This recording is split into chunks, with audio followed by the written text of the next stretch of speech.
Good afternoon, friends. So, PC test, police test, full test 4 ரீசனிங்கான correction பார்த்துடலாம். So 51வது கேள்வி பாருங்க. 400 கிராமுக்கும் 50 கிராமுக்கும் உள்ள விகிதம் அப்போ எப்படி இருந்திருக்கும்? 400 கிராம் ரேஷியோ ஆஃப் 50 கிராம் உள்ள விகிதம் மற்றும் 25 ரூபாய்க்கும் 625க்கும் உள்ள விகிதம், இந்த ரெண்டு விகிதமும் சமம் அப்படின்னு சொல்றாங்க. சரியா? இந்த ரெண்டு விகிதமும் சமம். ஸோ இப்போ 25 ரூபாய்க்கும் 625 ரூபாய்க்கும் இருக்கக்கூடிய விகிதம், இது ரெண்டும் சமம்னா நம்ம என்ன சொல்லுவோம்? ப்ரொபோர்ஷனா, விகித சமம் அப்படின்னு சொல்லுவோமா? அப்படி இருந்தா கோடி மதிப்பு என்ன? ஓகேவா? ஸோ அதுதான் கேள்வி. அதாவது எக்ஸ்ட்ரீம் வேல்யூ, மீன் வேல்யூ அப்படின்னு சொல்லுவோம்ல. சரி, இப்போ இந்த ரேஷியோவை கேன்சல் பண்ணும்போது ஒரு ஜீரோ வந்துடும். ஓரஞ்சு 5, 8 5 40. அப்போ 8:1. ஓகேவா? இது ஒரு 25 ஸ்கொயரோட வேல்யூ 625. அப்போ விகித சம் ஃபார் 1:25 அப்படின்ட்டு இருந்திருக்கும். இப்போ லாஸ்ட் ரெண்டு நம்பரை மல்டிபிள் பண்ணுங்க. 8 × 25 எவ்வளவு? 4 25னா 100. 8 25னா 200. ஓகே, அடுத்து இந்த ரெண்டு நம்பரை மல்டிபிள் பண்ணுங்க. இந்த ஃபார்முலா படிச்சிருக்கோம்ல, இது ஏ, இது பி, இது சி, இது டியா இருந்தா ஏடி ஈக்குவல் டு பிசி அப்படின்னு ஒரு ஃபார்முலா படிச்சிருக்கோம்ல. அந்த ரெண்டு ஏடினா என்ன, பிசினா என்ன, அந்த ரெண்டு நம்பர் தான் கேட்டிருக்காங்க. அப்போ 200, 1 × 1 எவ்வளவு? 1. So 200, 1 option, second option. அடுத்து 52வது கேள்வி. ஒரு அமைப்பில் அடங்கும் ஒரு கூறும் அந்த அமைப்புடன் மட்டும் இணையும் மற்றொரு கூறும் கொண்டமையும் தன்மையுடையது.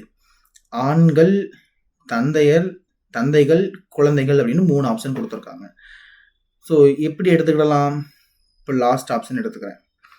ஏன் சார் அப்படின்னா, பாருங்க, எல்லா தந்தைகளும் கண்டிப்பா ஆண்களாக தான் இருக்க முடியும். ஆண்கள் மட்டும்தான் தந்தைகளாக முடியும். சரிங்களா? அதே மாதிரி எல்லா பெண்களும் தாயாராக முடியும். அப்போ உள்ள பி அப்படிங்கிறது இவங்க தானே தந்தைகள், இவங்க ஏ அப்படிங்கிறவங்க ஆண்களா எடுத்துக்கலாமா?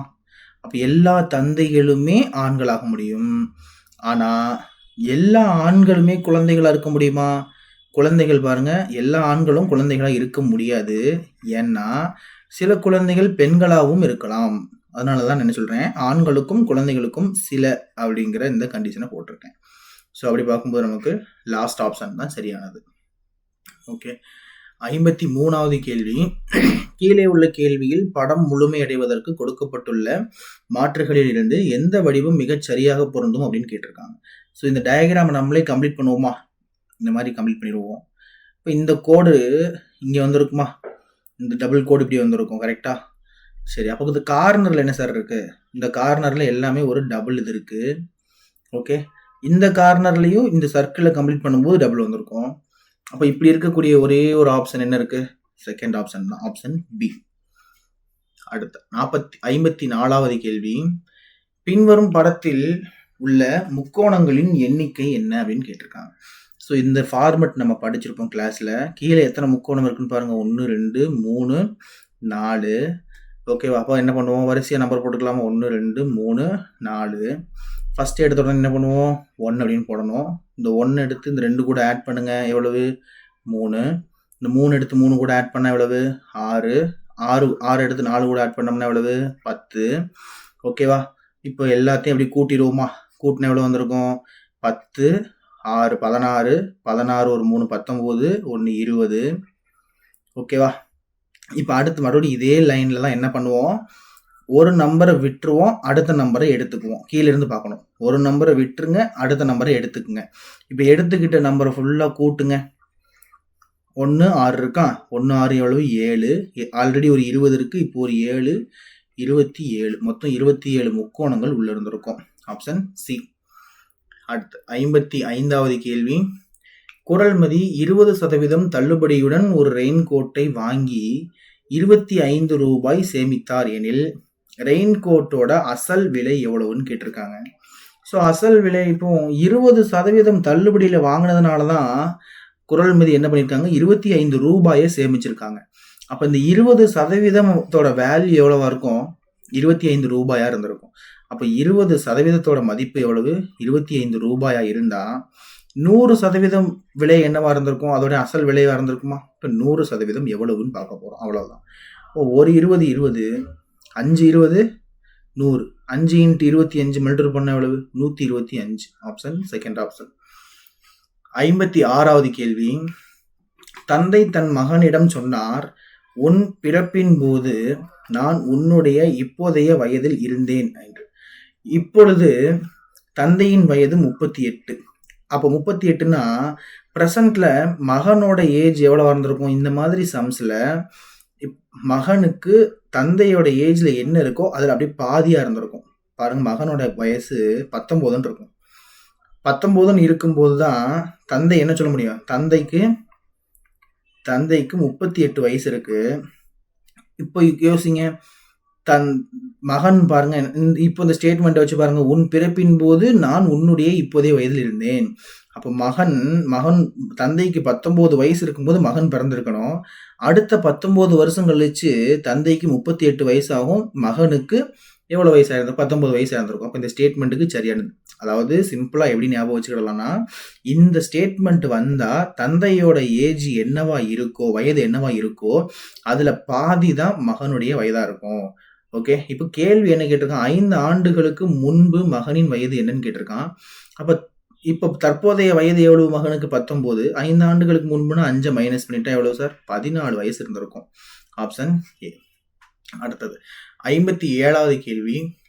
ஒரு குடும்பத்தில் சராசரி மாத செலவு முதல் 3 மாதங்களில் 2200, அடுத்த 4 மாதங்கள்ல 2250, கடைசி 5 மாதங்கள்ல 3120 இருந்துச்சுன்னா ஒரு வருடத்துல மொத்த சேமிப்பு 1260 கொடுத்துட்டாங்க. சராசரி மாத வருமானம் எவ்வளவு அப்படின்னு கேட்டிருக்காங்க. சரி சார், இது எப்படி எடுத்துக்கலாம்? சராசரி தானே கேட்டிருக்காங்க. முதல் 3 மாதங்களுக்கு சராசரி எவ்வளவு? முதல் 3 மாதங்களுக்கு சராசரியான அவங்களுடைய வருமானம் 2200. அப்போ 3 மாதத்திற்கு சராசரி தான் 2200 இருந்தா, இப்போ அந்த 3 மாசத்துக்கு மட்டும் தனியா நான் போட்டு காமிக்கிறேன் பாருங்க. முதல் மாசத்தை x1 எடுக்க போறேன், 2வது மாசத்தை x2 எடுக்க போறேன், 3வது மாசத்தை x3 எடுக்க போறேன். இது 3ஐயும் கூட்டி 3ஆல டிவைட் பண்ணியிருந்தாதான் எவ்வளவு வந்திருக்கும்? 2200 வந்திருக்கும். இப்போ இந்த 3 மாசத்தோட செலவுகளை மட்டும் நான் ஆட் பண்ணியிருந்தா எவ்வளவு வந்திருக்கும்?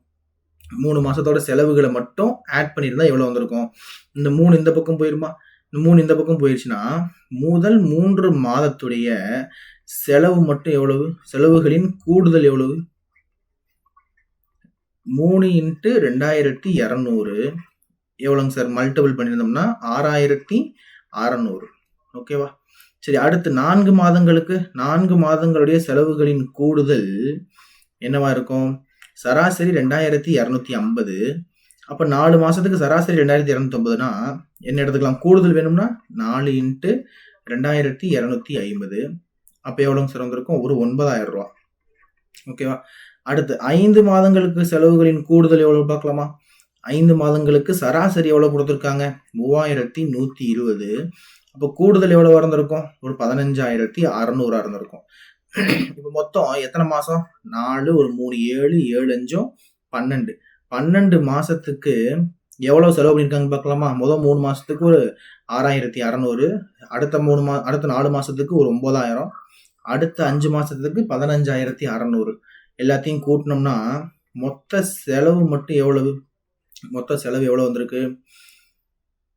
31200 ரூபா மொத்த செலவு. சரிங்களா? சரி, இப்போ என்ன வேணும்? அவங்களுடைய வருமானம் வேணும், மாத வருமானம் வேணும். சரியா? இப்போ நான் என்ன பண்ண போறேன்? எனக்கு என்ன தெரியும்? மொத்த வருமானம் வேணும்னா நம்ம எவ்வளவு செலவு பண்ணியிருக்கோம், அது கூட நம்ம எவ்வளவு சேமிப்பு வச்சிருந்திருக்கோம் அப்படிங்கிறத கூட்டினோம்னா என்ன கிடைச்சிடும்? மொத்த வருமானம் கிடைச்சிருமா? ஸோ மொத்த வருமானம் எவ்வளவு இருந்திருக்கும்? செலவு பாருங்க 31200. சேமிப்பு ஒரு வருஷத்துக்கு எவ்வளவு சேமிப்பு பண்றாங்க? 1260. சரி, அப்ப ரெண்டையும் கூட்டினோம்னா எவ்வளவு சார் கிடைச்சிருக்கும்? மொத்தம் 32460. ஓகேவா? மொத்தம் ஒரு வருஷத்துக்கு, ஓகே, 12 மாசத்துக்கு இவங்களுக்கு எவ்வளவு வருமானம் வந்திருக்கு? 32460 ரூபா. அப்போ ஒரு மாசத்துக்கான வருமானம் தானே கேட்டிருக்காங்க, சராசரி மாத வருமானம் தானே கேட்டிருக்காங்க. இப்போ இதை 12ஆல டிவைட் பண்ண போறேன். டிவைட் பண்ணிடுவோமா? 1 12 12 2 12 எவ்வளவு? 24. 7 12 84. அடுத்து ஒரு அடங்காது 0 சேர்த்துக்கிடலாம். 5 12 எவ்வளவு? 60. 2705 ஆப்ஷன் செகண்ட் ஆப்ஷன். சரி, அடுத்து 59வது கேள்வி பாருங்க. 58வது கேள்வி. ஒரு நிமிஷம். 58வது கேள்வி. 1 into 1/10 into 1/10 இதுக்கு சமமானது என்னன்னு கேட்டிருக்காங்க.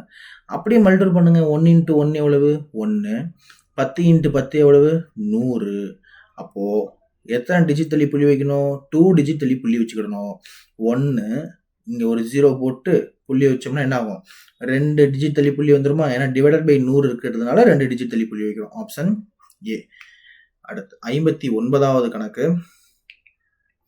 10:25 மணிக்கு ஒரு கடிகாரத்தின் 2 கோணங்களுக்கு இடையே பிரதிபலிக்கும் கோணம் எவ்வளவு அப்படின்னு கேட்டிருக்காங்க. அதாவது ரிஃப்ளெக்ஷன் ஆங்கிள் கேட்டிருக்காங்க. இப்போ ரிஃப்ளெக்ஷன் ஆங்கிள் வேணும்னா, பிரதிபலிக்கும் கோணம் வேணும்னா என்ன பண்ணுவோம்? அதற்கு இடைப்பட்ட கோணம் இன்டர்மீடியட் ஆங்கிள் கண்டுபிடிச்சு, ஓகேவா? ஃபர்ஸ்ட் இன்டர்மீடியட் ஆங்கிள் 360 டிகிரியில இருந்து அதோட இன்டர்மீடியட் ஆங்கிளை மைனஸ் பண்ணுவோம். ஓகே, ஸோ இது என்ன அப்படின்னு ஷார்ட்டாக கவனிங்க. இப்போ இதுதான் ஒரு கடிகாரம்னு வச்சுக்கலாம். இப்போ டைம் எவ்வளோ காமிக்குது? ஒரு 1:25 காமிக்குதுன்னு வச்சுக்கிடுவோம். இப்போ இந்த ஆங்கிள் கண்டுபிடிச்சிங்கன்னா இது இடைப்பட்ட கோணம். ஓகேவா? இது அல்லாது வெளியில் இருக்கக்கூடிய ஆங்கிளை கண்டுபிடிச்சிங்கன்னா அது எதிரொலிப்பு கோணம் அப்படின்னு சொல்லுவோம். பிரதிபலிக்கும் கோணம், அதாவது எதிரொலிப்பு கோணம் அப்படின்னு சொல்லுவோம், ரிஃப்ளெக்ஷன் ஆங்கிள். அப்போ எனக்கு இந்த எதிரொலிப்பு கோணம் கேட்கும்போது இந்த டோட்டல் சர்க்கிளோட இன்டர்னல் ஆங்கிள் 360 டிகிரியா இருந்திருக்கும். நான் அதுல இருந்து இந்த இடைப்பட்ட கோணத்தை மட்டும் மைனஸ் பண்ணிட்டா கிடைச்சிருமா? இப்போ இடைப்பட்ட கோணம் கண்டுபிடிக்கணும். ஃபர்ஸ்ட் 10:25க்கு இடைப்பட்ட கோணம் எப்படி கண்டுபிடிக்கிறது? ஃபர்ஸ்ட் ரெண்டையுமே நம்ம ஸ்டெப்ஸ் என்ன பண்ணுவோம்? ரெண்டையுமே மினிட்ஸுக்கு மாற்றுவோமா? மினிட்ஸுக்கு மாற்றோம்னா 10ங்கிறது எவ்வளவு? 50. அதாவது பெரிய முள்ளு 10 கிட்ட இருந்தால் என்ன சொல்லுவீங்க? 50. ஓகேவா? 25ங்கிறது ஆல்ரெடி மினிட்ஸில் தான் இருக்கு. ரெண்டுக்கும் டிஃப்ரென்ஸ் எடுத்துருங்க. டிஃப்ரென்ஸ் எவ்வளவு? 25. என்ன நம்பர் வருதோ அதை 6ஆல் மல்டிபிள் பண்ணிக்கோங்க. எவ்வளவு? 25 × 6 ஒரு 150. ஓகே, ரெண்டாவது இருக்க நம்பர் எவ்வளவு? 25. அதில் பாதி எடுக்கணும். ரெண்டாவது இருக்க நம்பரில் பாதி எடுத்தோம்னா 12. ஓகேவா? இப்போ இதை ஆட் பண்ணணுமா மைனஸ் பண்ணணுமா? அவ்வளோதான். இந்த பாருங்க, ரெண்டாவது இருக்க நம்பரோட முதல் இருக்க நம்பர் பெரிய நம்பராக இருந்தால் ஆட் பண்ணிக்கோங்க. ரெண்டாவது இருக்க நம்பரோட முன்னாடி இருக்க நம்பர் சின்ன நம்பராக இருந்தால் குறைச்சிக்கோங்க, மைனஸ் பண்ணிக்கோங்க. அப்போது இது என்ன பண்ணிக்கலாம்? ஆட் பண்ணிக்கலாமா? பெரிய நம்பராக இருக்குல்ல, 25 விட 50ங்கிறது பெரிய நம்பர். அப்போ ஆட் பண்ண போகிறேன். 162.5ங்கிறது இடைப்பட்ட கோணம். ஆனால் எனக்கு என்ன கேட்டிருக்கான்? பிரதிபலிக்கும் கோணம் தானே கேட்டிருக்கான். அப்போ என்ன பண்ணிக்கலாம்? 360ல் இருந்து 162.5 மைனஸ் பண்ணோம்னா என்ன கிடைச்சிடும்? 197.5. இதுதான் பிரதிபலிக்கும் கோணம். Option last option. ஓகேவா? சரி, அடுத்து 60வது கேள்வி. கீழே உள்ள கேள்வியில் அகரவரிசை தொடரில் பல உறுப்புகள் கொடுக்கப்பட்டுள்ளன. அவற்றுள் ஒன்று அல்லது அதற்கு மேற்பட்ட உறுப்புகள் விடுபட்டு இருக்கும் கொஸ்டின் மார்க் இருக்கு என குறிப்பிடப்பட்டிருக்கும். கொடுக்கப்பட்டுள்ள மாற்றுகளில் இருந்து விடுபட்ட உறுப்புகளை கண்டுபிடிக்கவும். ஓகே, ஸோ இப்போ என்ன பண்ணிக்கலாம்? இசட் இருக்கு, எஸ் இருக்கு, டபிள்யூ, ஓ, டி, கே இருக்கு, கியூ இருக்கு, ஜி இருக்கு. அடுத்து 2 கொஸ்டின் மார்க் கொடுத்துருக்காங்க. ஃபர்ஸ்ட் நம்பர் போட்டுக்கிடுவோமா? நம்பர் போட்டுக்கணும். ஃபர்ஸ்ட் ஆல்பபெட் லெட்டர்லாம் மனப்பாடம் பண்ணி வச்சிருக்கணும். இசட்டுங்கிறது 26வது எழுத்து, எஸ்ங்கிறது 19வது எழுத்து, டபிள்யூங்கிறது 23வது எழுத்து, ஓ 15, டி 20, கே 11, கியூ அப்படிங்கிறது 17, ஜிங்கிறது 7. இப்போ அடுத்து என்ன வந்திருக்குன்னு கேட்டிருக்கான். இப்போ பாருங்க, 2 இதை உள்ள 1 சேர்த்துருக்கான். இப்போ 19ன்னு இருக்கிறது என்னவா மாறி இருக்கு? இங்கே 1 விட்டு 1 பாருங்க, 15ஆ மாறி இருக்கு. 15 என்னவா மாறுது? 11. இப்போ 4 குறைச்சிருக்கானா? 11லிருந்து அடுத்து 7 மாறும் பாருங்க. 7 அப்படின்னா 4 குறைஞ்சிருக்கான். இப்போ அடுத்து இந்த கொஸ்டின் மார்க் இருக்கிற இடத்துல என்ன பண்ணிக்கிடணும்? 4 குறைச்சிக்குவோமா? 7லிருந்து 4 குறைச்சோம்னா 3. இப்போ 3வது எழுத்து என்னது? சி. ஓகே, இங்கே சி வந்திருக்கணும். சரி, இப்போ இந்த இசட்டை பாருங்க. 26 என்னவா மாறி இருக்கு? 23ஆ மாறி இருக்கு. 3 குறைஞ்சிருக்கு. 23ங்கிறது என்னவா மாறி இருக்கு? 20ஆ மாறி இருக்கு. எவ்வளோ குறைஞ்சிருக்கு? 3 குறைஞ்சிருக்கு. அடுத்து 20லிருந்து 17ஆ மாறி இருக்கு. 3 குறைஞ்சிருக்கு. இப்போ அடுத்து மறுபடியும் நான் ஒரு 3 குறைச்சேன்னா எத்தனாவது எழுத்து வந்திருக்கும்? 14. 14வது எழுத்து என்ன? N. So answer N, C. Option A. ஓகேவா? அடுத்து 61வது கேள்வி பாருங்க. கீழே உள்ள கேள்விகளில் ஒரு பக்கத்தில் கொடுக்கப்பட்டுள்ள 2 வார்த்தைகளுக்கு இடையே ஒரு தொடர்பு உள்ளது. மற்ற பக்கத்தில் ஒரு வார்த்தை கொடுக்கப்பட்டுள்ளது. அந்த ஜோடி வார்த்தைகளுக்கு இடையே தொடர்பை போல் மற்ற பக்கத்தில் உள்ள வார்த்தைகளுடன் தொடர்பு உள்ள வார்த்தையை மாற்றுகளிலிருந்து தேர்ந்தெடுக்க வேண்டும். சரியான மாற்றை தேர்ந்தெடுக்கவும் சொல்றான். கவனிங்க. மனிதன், இயந்திரம், எஜமான் அப்படிங்கிறது என்ன வந்திருக்கணும்? அடிமை வந்திருக்கணும். சரியா? ஓகேவா? மனிதனுக்கு வேலை செய்வது இயந்திரமா இருக்கும். அப்ப எஜமானுக்கு வேலை செய்யக்கூடியவர் யாரா இருந்திருப்பாங்க? எஜமான்னா மேலாளர், தொழிலாளி, குதிரை யாருமே வேலை செஞ்சிருக்க மாட்டாங்க. யாரு? அடிமை தான் வேலை செய்வாங்க. சரியா? Option last option. 62வது கேள்வி. கீழே உள்ள கேள்வியில் 4 வார்த்தைகள் கொடுக்கப்பட்டுள்ளன. அவற்றுள் 3 வார்த்தைகள் ஏதோ ஒரு வகையில் ஒரே மாதிரியாக இருக்கும். 4வது வார்த்தையை வேறுபட்டிருக்கும். அந்த பொருந்தாத வார்த்தையை கண்டுபிடின்னு சொல்றாங்க. தேள், சிங்கம், மீன் இது எல்லாமே உயிரினங்கள்ல வரக்கூடியது.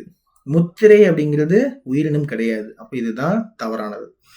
அடுத்து 63வது கேள்வி.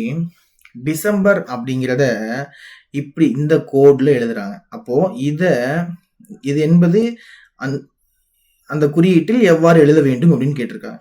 ஸோ இங்க என்ன ஃபாலோ பண்ணிருக்காங்களோ அப்படியே நம்ம இங்க எழுத போறோம். இப்போ நான் என்ன பண்ண போறேன்? 2 வார்த்தையா பிரிக்க போறேன். 2 வார்த்தையா பிரிச்சு இப்போ இந்த 2 வார்த்தை இருக்குல்ல, இஆர் அப்படிங்கிறத இந்த டைரக்ஷன் எழுதுங்க. என்ன இருக்கு? இஆர் இருக்கு. இங்க என்ன இருக்கு? எம்பி இருக்கு. இங்க என்ன இருக்கு? சிஇ இருக்கு. ஓகேவா? அடுத்து இங்க என்ன இருக்கு? டிஇ இருக்கு. அப்படி எழுதிக்கலாமா? பாருங்க, இஆர் எம்பி சிஇ டிஇ. அப்ப 2 வார்த்தையா பிரிச்சு இந்த டைரக்ஷன்ல எழுதியிருக்காங்க. அப்ப அதே மாதிரி இது எழுதுவோமா? 2 வார்த்தையா பிரிச்சிருவோமா? 2 வார்த்தையா பிரிச்சுட்டேன். இப்ப எழுதுங்க. NO. அடுத்து VE இருக்கு. ஓகேவா? அடுத்தது என்ன இருக்கு? MB இருக்கு. அடுத்தது ER இருக்கு. ஸோ மேட்ச் பண்ணோம்னா நவம்பர். Last option. ஓகே. அடுத்தது 64வது கேள்வி பாருங்க. அருண் சொன்னான் இந்த பெண்.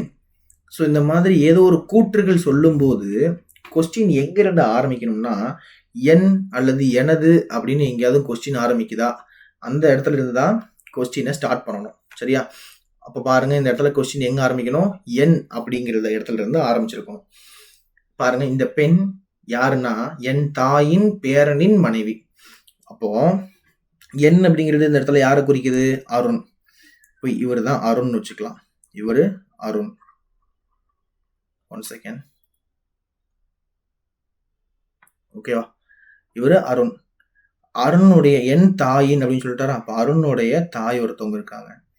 அவங்க தாயோட பேரன் அப்படின்னா யாரு? அருணோட மகனா இருந்திருப்பாங்க. அருணுடைய மகன். அவங்களோட மனைவி தான், அவங்களோட மனைவி யாரு? அந்த பெண். இவங்க தான் அந்த பெண்ணு, பேரனுடைய மனைவி. சரியா? ஓகேவா? அப்போ இப்ப என்ன கேள்வி கேட்கிறான் பாருங்க. அந்த பெண்ணிற்கு அருண் என்ன உறவு? இந்த பெண் அருணை எப்படி கூப்பிடுவாங்க? தன்னோட ஹஸ்பண்டோடைய தந்தையை எப்படி சொல்லுவாங்க? தன் கணவருடைய தந்தைய மாமனார்னு சொல்லுவாங்க. Last option. ஓகேவா? Okay, 1 second.